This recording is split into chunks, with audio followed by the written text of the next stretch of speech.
오늘은 누가복음에 있는 말씀을 가지고 하나님의 시간 기다림이라는 제목으로 하나님의 말씀을 함께 나누도록 하겠습니다. 속도와 효율이 최고의 가치로 여겨지는 그러한 시대에 우리는 살고 있습니다. 그래서 사실 간편한 것, 또 손쉽고 시간을 절약하고 경제성 등의 이유로 사실 이 시대의 많은 사람들에게 기다림은 그렇게 반가운 존재가 아니죠. 기다림은 이 시대 많은 사람들에게 무료함이나 또 낭비로 여겨질 때가, 취급될 때가 많습니다. 하지만 그런데 여러분, 조금만 생각해 보면 이 기다림이라고 하는 것은 너무나도 중요한 것임을 우리가 알 수 있죠. 왜냐? 기다림이 없는 성숙은 없습니다. 기다림이 없는 성장 또한 없습니다. 뿐만 아니라 그 기다림이 없이 사실은 어떠한 열매도 맺을 수 없습니다. 특히 농사를 짓는 가정이 많은 우리 길쭉의 성도들은 그 기다림이 없이 어떠한 과실도 곡식도 열매를 맺을 수 없는 것은 우리 삶을 통해서 우리는 너무나도 잘 알고 있죠. 또한 우리는 이 기다림으로 인해서 어떤 것의 소중함과 그 가치를 비로소 알게 됩니다. 그 기다림의 시간이 없고 그냥 당연히 받는 것이라면 그것이 소중한지 가치가 있는지 우리는 알지 못하죠. 또한 기다림이라는 시간이 있기 때문에 우리 인생이 아무리 힘들어도 희망이라는 두 글자를 생각할 수 있고 그 희망이라고 하는 두 글자가 존재하는 것입니다. 분명 여러분 그렇습니다. 기다림이라고 하는 시간은 그 기다림의 시간 자체가 우리 어떤 소유나 어떤 성취를 주는 것은 아닙니다. 그러나 그 오랜 기다림이 있기에 우리의 삶은 더욱더 풍성해지고 또 값진 인생이 되고 또한 행복해지고 아름다워지는 것이 사실입니다. 코로나19와의 기나긴 싸움, 그리고 그 종식에 대한 간절한 기다림, 비록 여전히 힘들고 특별히 오늘도 이렇게 우리가 어쩔 수 없이 비대면으로 하나님 앞에 예배를 드릴 수밖에 없는 상황이지만 뭔가를 우리가 간절히 기다리고 있다면 여러분 그 바람은 점점 더 현실이 되어가고 우리가 알지는 못하지만 이 기다림 속에서 뭔가가 무르익어가고 그 속에서 우리는 더 소중한 어떤 것들을 분명하게 발견하게 될 것입니다. 끝까지 코로나와 싸워서 승리하는 이 나라의 민족이 되고 사랑하는 길쭉의 모든 성도들이 될 수 있기를 주님의 이름으로 축원합니다. 그렇습니다. 기다림이 없이는 우리는 아무것도 이룰 수 없고 또한 기다림이 없이는 우리는 어떠한 목적지에도 도달할 수 없습니다. 그래서 믿음의 사람들에게도 이 기다림은 굉장히 의미 있는 시간이고 하나님께서는 그래서 이 기다림이라고 하는 시간을 굉장히 많이 이용하십니다. 이 기다림이라는 시간을 통해서 하나님께서는 당신의 계획과 뜻을 분명하게 이루어 가시죠. 그럼에도 불구하고 많은 신앙인들이 이 기다림의 시간을 잘 견뎌내지 못하는 것을 보게 됩니다. 오히려 그 기다림 속에서 좌절하고 그 기다림 속에서 오히려 흔들리고 초조해지고 조바심이 생기면서 기다림을 포기하게 되고 절망하게 되는 이유는 무엇일까? 그것은 바로 이 기다림의 시간에 대한 잘못된 오해 때문이라는 거죠. 많은 사람들이 이 기다림의 시간은 그렇게 생각하는 경우가 많은 것 같아요. 나의 시간이고 내가 뭔가를 내 의지로 견뎌내고 이겨내야 하는 시간으로, 내가 감당해야 될 시간으로, 나의 시간으로 그렇게만 생각하기 때문이라는 겁니다. 그래서 오늘 저는 본문의 말씀을 통해서 400년이라는 기다림 끝에 드디어 이 땅에 메시아로 오신 예수 그리스도를 만난 한 노인의 이야기, 바로 시몬의 이야기를 통해서 기다림이라고 하는 시간이 믿음의 사람들에게 어떠한 시간인가, 기다림에 대한 재해석을 통해서 우리 모두의 삶 속에 기다림을 통해서 더욱더 아름다운 열매, 풍성한 열매를 맺어가는 사랑하는 길쭉의 모든 성도들이 될 수 있기를 주님의 이름으로 축원합니다. 기다림은 어떤 시간인가? 믿음의 사람들에게 기다림은 첫 번째로 어떠한 시간인가? 기다림은 믿음을 확인하는 시간이다라는 것입니다. 우리의 믿음을 점검하고 확인하는 시간이다. 여러분, 25절의 말씀을 우리가 화면을 보면서 함께 읽어보겠습니다. 시작. 예루살렘에 시몬이라 하는 사람이 있으니 이 사람은 의롭고 경건하여 이스라엘의 위로를 기다리는 자라. 성령이 그 위에 계시더라. 아멘. 여러분, 시몬에 대한 소개로 성경은 단순히 예루살렘에 시몬이라는 사람이 있었다라고 기록하고 있습니다. 이 말은 거듭 제가 말씀드리지만 시몬이 어떤 특별한 가문의 특별한 인물이 아니라 그저 평범한 일반인이었다는 사실을 말해주는 거예요. 이스라엘에서 우리가 봤지만 어떤 사람을 소개할 때 그 사람이 누구누구 지파의 누구누구 아들이고 누구누구 딸이다라고 보통 소개하는데, 그러한 수식어가 없는 것을 보면 이 시몬은 그저 평범한 우리와 같은 평범한 사람이었다. 그런데 성경은 왜 그를 주목하고 있느냐? 그를 주목한 이유가 성경에 오늘 기록되고 있지요. 성령 안에서 의롭고 경건하게 살면서 그는 의롭고 경건하게 살면서 이스라엘의 위로를 기다리는 자였기 때문이라는 거예요. 여러분, 그가 기다리는 것은 다른 것이 아니었습니다. 뭘 기다렸다? 이스라엘의 위로를 기다렸다. 이스라엘의 위로를 기다렸다는 말은 무슨 의미일까요? 그것은 다름이 아니었습니다. 그 옛날 이사야 선지자가 하나님을 통해서 받은 말씀 가운데 메시아를 통한 회복의 약속을 주신 말씀이 있어요. 그게 바로 이사야 61장 1절부터 쭉 나와 있는데 다 읽을 수는 없고 61장 2절의 말씀을 우리 함께 읽어보겠습니다. 시작. 여호와의 은혜의 해와 우리 하나님의 보복의 날을 선포하여 모든 슬픈 자를 위로하되. 이사야 선지자는 하나님께 말씀을 받아 메시아가 오게 될 것이다.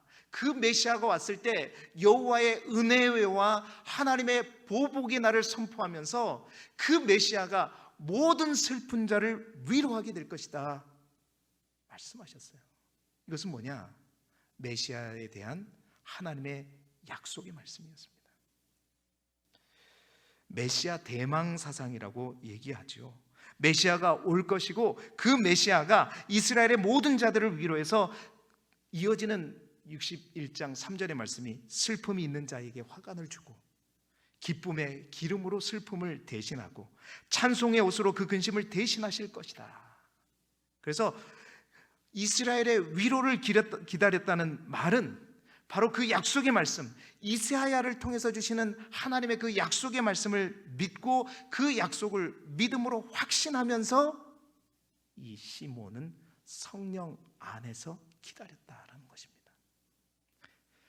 사랑하는 성도 여러분, 많은 사람들이 서두에도 말씀드린 것처럼 기다림을 생각할 때 뭔가 그 시간이 내가 악으로 깡으로 힘들지만 내가 꿋꿋하게 인내하면서 뭔가 버텨내야 되는, 내가 이겨내고 내가 견뎌야 하는 그러한 시간으로만 생각하죠. 그러나 성경이 우리에게 말하는 것은 기다림은 나의 결단과 나의 노력으로 결국 내가 완성해가는 시간이 아니라 하나님의 약속을 붙들고 그 약속을 붙드는 내 믿음을 다시 점검하고 그 내 믿음을 확인하는 시간이 바로 이 기다림의 시간이라는 겁니다.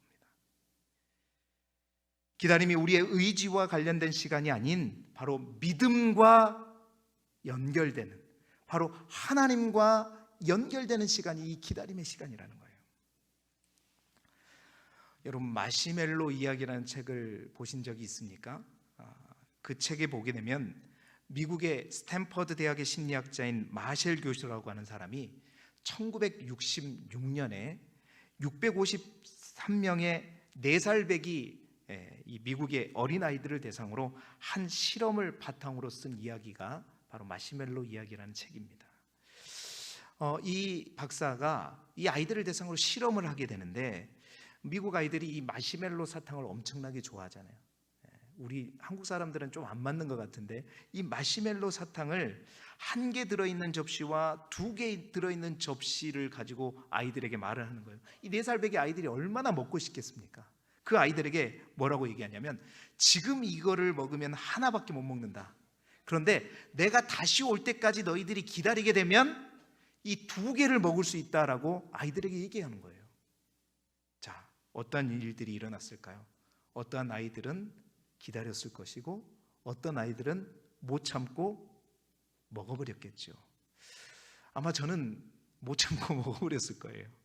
여러분 어떨 것 같습니다. 그런데 이 박사가 2그룹이 있을 거예요. 참는 아이들과 못 참은 아이들. 15년 후에 추적 조사를 했습니다. 그 아이들 가운데 그때 참았던 아이들과 참지 못했던 아이들의 삶과 인생을 딱 추적 조사해 봤어요. 그랬더니 어떻게 해요? 먹지 않고 기다린 아이들이 삶의 전반의 모든 부분에서 기다리지 못했던 아이들보다 훨씬 더 우수하고 뛰어났다라는, 그러한 얘기를 바탕으로 이야기를 풀어가는 책이 바로 마시멜로 이야기라는 책입니다. 그런데 2012년에 우리나라에 월드컵이 있었을 때였죠.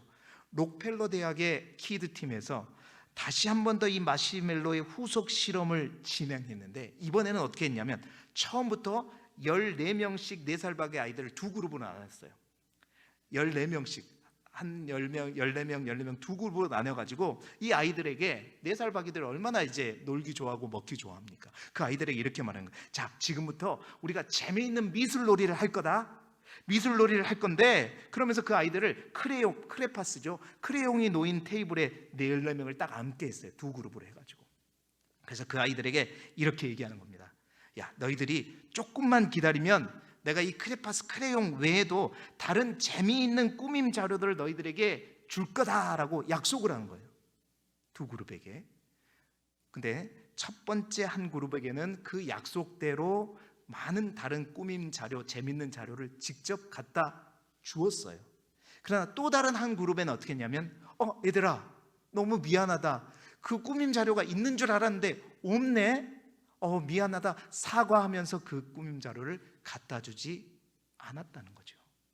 자, 그 아이들은, 그 선생님의 한 부류는 선생님은 약속하시면 그대로 해주시는 분이구나 라고 생각했겠죠. 그 그룹이 신뢰 그룹이라면, 또 한 그룹은 선생님이 약속했는데 없다고 그러네. 약속이 제대로 지켜지지 않는가 보네. 비신뢰 그룹이었어요. 자, 그 2그룹의 아이들에게 1966년에 있었던 마시멜로 실험을 동일하게 2그룹에게 해봤습니다. 가서 접시를 2개 주고, 지금 먹으면 하나를 먹을 수 있고, 내가 다시 올 때까지 너희들이 기다리면 2개씩 다 먹을 수 있다. 여러분, 그 결과는 어떻게 됐을까요?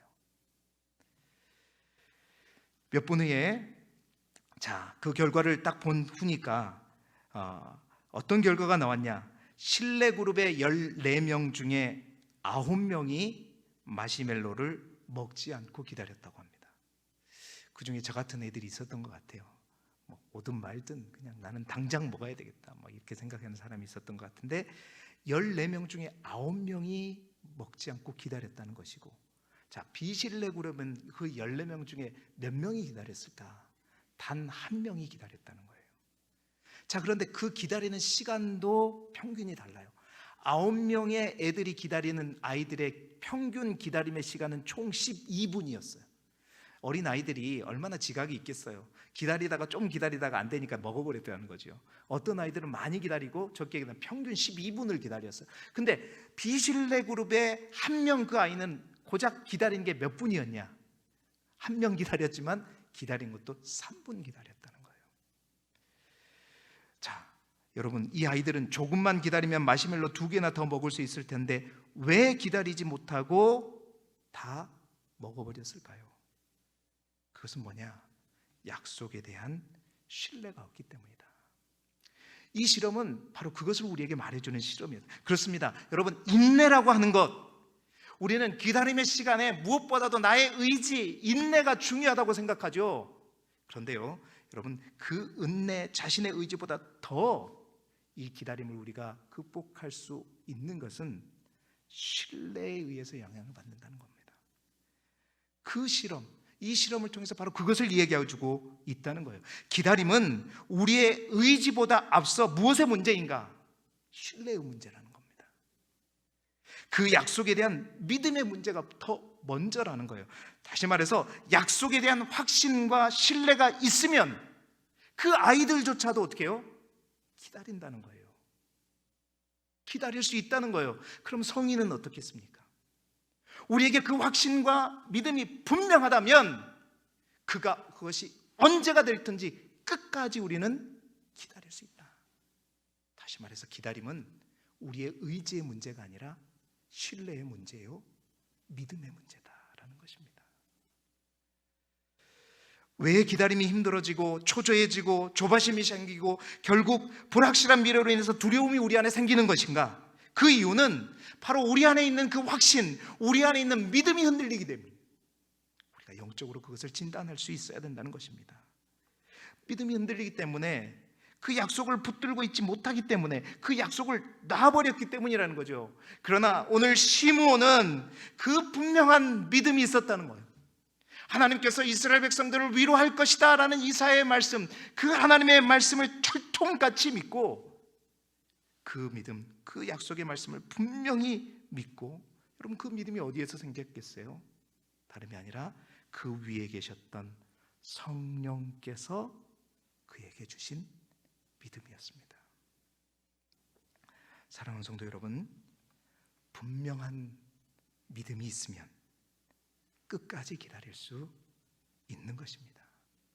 그래서 기다림은 우리의 믿음을 확인하는 시간이라는 겁니다. 사랑하는 성도 여러분, 기다림으로 지쳐 있습니까? 혹 이제는 더 이상 못 기다리겠다, 이제는 포기하려고 하십니까? 내 인내심을 탓하지 마시고 성령님께 간구하시길 바랍니다. 분명한 확신과 분명한 믿음을 나에게 달라고 하나님 앞에 간절히 부르짖으시기 바랍니다. 기다림은 내 의지로 버티는 시간이 아니라 바로 우리의 믿음을 확인하는 하나님의 시간이요, 영적인 시간이다.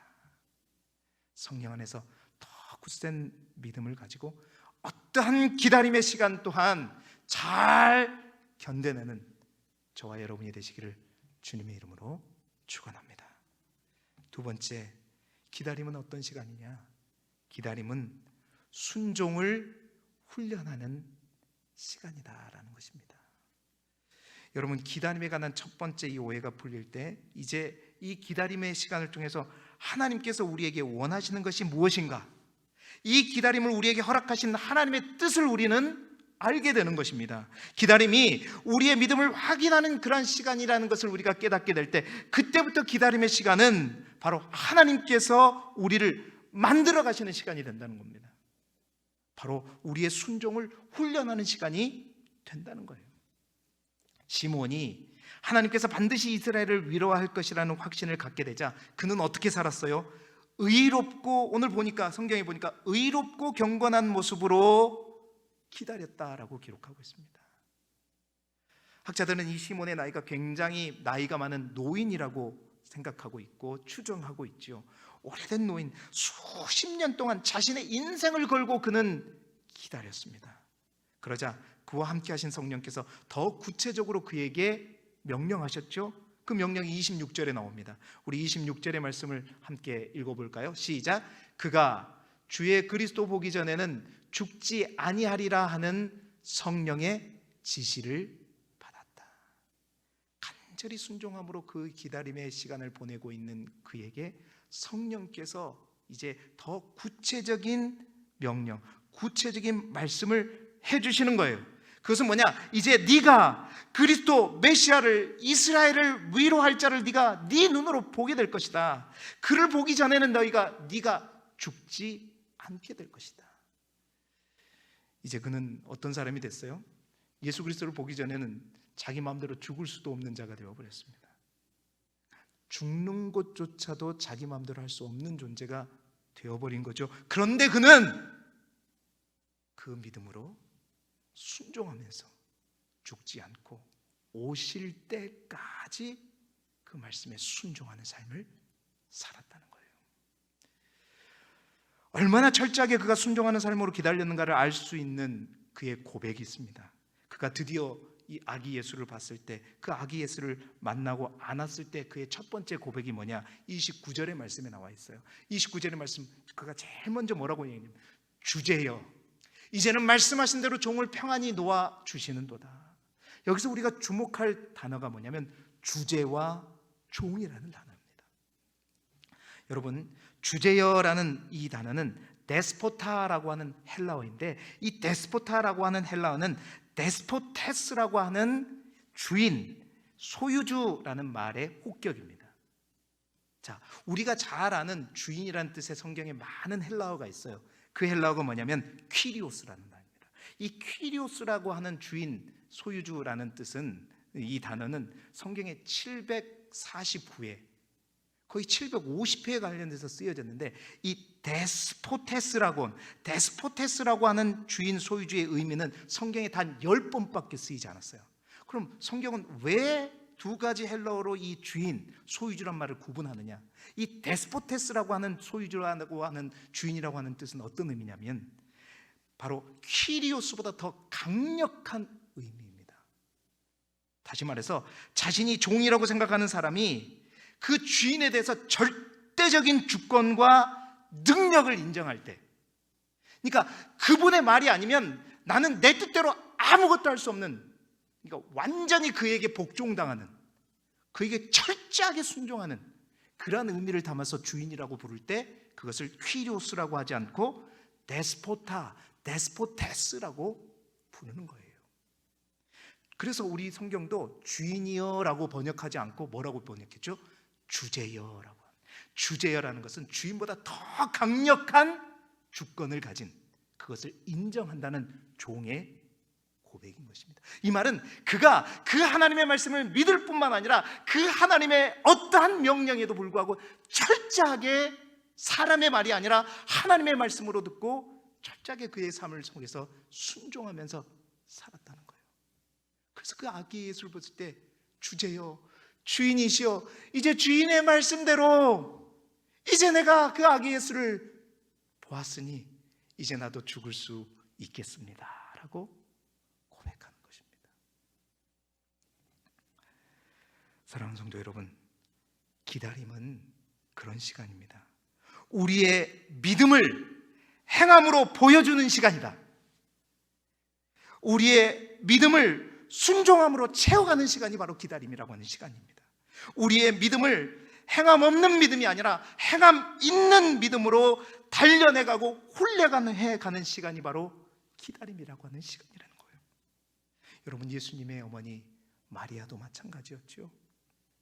남자를 알지 못하는 자신에게 말도 안 되는 메시아가 탄생할 거라는 말씀을 듣고 인간의 이성과 상식으로는 결코 용납할 수 없는 그 약속을 마리아는 어떻게 했어요? 우리 기억해 보십시다. 누가복음 1장 38절의 말씀을 우리 함께 읽어보겠습니다. 시작. 마리아가 이르되 주의 여종이 오니 말씀대로 내게 이루어지리다. 아멘. 여러분, 이 말은 뭐예요? 나 또한 종입니다. 주인의 말씀대로 내가 순종하겠습니다. 그리고 여러분, 그녀는 결혼도 하지 않는 처녀가 당할 손가락질과 오해와 모든 희생을 치르면서 그 말씀이 자신의 삶 가운데 그대로 이루어지도록 순종의 삶 속에서 10개월의 시간을, 기다림의 시간을 보낸 사람이 바로 마리아였죠. 사랑하는 성도 여러분, 기다림이라고 하는 시간은 그냥 흘러가는 하루의 24시간이 아니라 하나님의 뜻과 계획 아래서 하나님께서 약속하시고 그 약속을 채워가시는 시간이요, 하나님께서 만들어 가시는, 언젠가 말씀드렸처럼 카이로스의 시간이 아니라 하나님의 시간인 크로노스의 시간이라는 것입니다. 이 기다림을 통해서 우리의 토기장이 되신 하나님께서 진흙과 같은 우리를 빚어가는 시간이 바로 이 기다림의 시간이라는 것을. 그래서 기다림은 하나님의 훈련 방법인 거예요. 그래서 그 시간의 주인이 되신 하나님께 우리는 그 기다림의 시간을 통해서 철저하게 하나님 앞에 순종의 삶을 살아야 된다는 겁니다. 그 시간을 내 시간으로 빼앗으면 안 돼요. 하나님은 반드시 그래서 그 순종으로 훈련된 우리를 바로 그때가 차면 그것들을 이루어 주십니다. 왜냐? 하나님이 약속하셨기 때문이지요. 그렇습니다. 기다림의 시간이 참아내고 버텨내는 시간으로 여기시 마시고 순종을 통해 나를 빚어가고 나를 만들어가는 시간으로 깨닫고 더욱더 하나님 앞에 성장하고 성숙되어지는 우리 모두가 될 수 있기를 주님의 이름으로 축원합니다. 마지막 세 번째로 기다림은 어떤 시간인가? 기다림은 축복을 낳는 시간이라는 거예요. 우리 27절의 말씀을 함께 읽어보도록 하겠습니다. 시작. 성령의 감동으로 성전에 들어가매 마침 부모가 율법의 관례대로 행하고자 하여 그 아기 예수를 데리고 오는지라. 아멘. 여러분, 시므온은 하나님의 약속을 믿고 순종함으로 매일 메시아를 기다렸습니다. 메시아가 오신다면 언젠가 이 성전에 나타나실 거야 하는 희망을 가지고 성전을 출입했죠. 그러던 어느 날이었어요. 시므온이 성령의 감동 가운데 성전에 들어갔을 때 마침 마리아와 요셉이 유대 전통에 따라서 정결 예식을 행하기 위해서 성전에 찾아왔다고 성경은 기록하고 있어요. 여러분, 이것을 통해서 우리가 이제 예수님의 이때 나이가 예수님이 이때가 바로 난 지 40일이 되었다는 것을 우리는 유추할 수 있죠. 왜냐? 유대인 율법에 보면 이제 남자아이를 낳은 지 8일 만에 할례를 받게끔 되어 있고 그 산모는 남자아이를 낳았을 때 40일이 되면 정결 예식을 해야 됐었잖아요. 그런데 그 40일이 된 아기, 다른 아이들과 똑같이 생겼지만 시므온은 그 아기 예수를 본 순간 그분이 자기가 그토록 기다렸던 바로 그 메시아 예수 그리스도라는 사실을 알게 되었죠. 그리고 곧바로 28절에 뭐라고 그래요? 28절의 말씀을 보게 되면 시몬이 아기를 안고 하나님을 찬송하여 이르되. 여러분, 아기를 안고 하나님을 찬송합니다. 여러분, 아기 예수를 품은 아는 이 시몬의 마음이 어떤 마음이었을까요? 제가 계속해서 누가복음 1장, 누가복음은 이 땅에서 누릴 천국의 기쁨에 대해서 계속해서 노래하고 또 밝히는 복음서라고 얘기했죠. 여러분, 이 시몬이 그 아기 예수를 자신의 품에 안았을 때 그 기쁨은 바로 온 세상을 가진 것 같은 기쁨이었을까요? 마치 자신이 세상을 아는 것과 같은 충만함이 가득 채워짐을 느낄 수 있었을 것입니다. 아무도 자신을 주목하지 않고 아무도 자신을 의식하지 못했지만 처음 보는 낯선 아이를 가슴에 안고 이 노인은 정말 가슴 벅찬 마음으로, 심장이 벌떡벌떡 뛰는 마음으로 그 아이를 안았고 그 아이를 함께 하신 하나님을 찬송했던 거예요. 그러면서 이어지는 노래로 뭐라고 노래할까요? 29절부터 32절의 말씀. 주제여, 이제는 당신의 말씀대로 종을 평안히 놓아주시는도다. 내 눈이 주의 구원을 보았습니다. 이는 만민 앞에 예비하신 것입니다. 이방을 비추는 빛을 보았습니다. 주의 백성 이스라엘의 영광을 내가 지금 보았고. 바로 그 영광을, 그 빛을, 그 구원을 내 품에 안았고.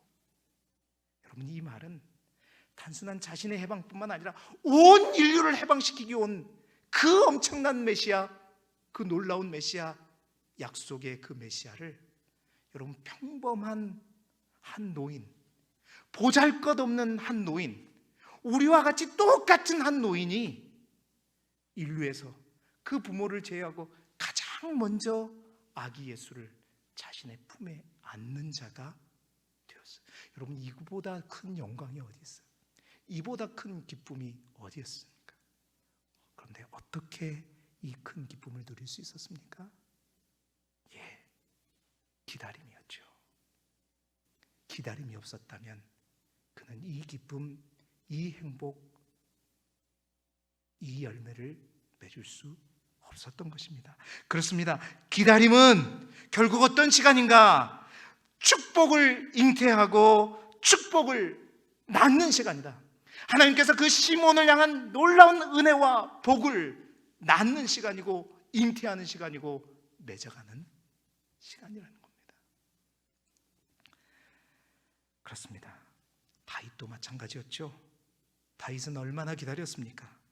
기다리는 것 자체도 힘든 시간이었지만 쫓기며 숨고 미친 채 하면서 그는 자신의 힘든 기다림과 고난의 시간을 자신의 시편을 통해서 이렇게 비유해서 고백했죠. 내가 사망의 음침한 골짜기를 다녔다.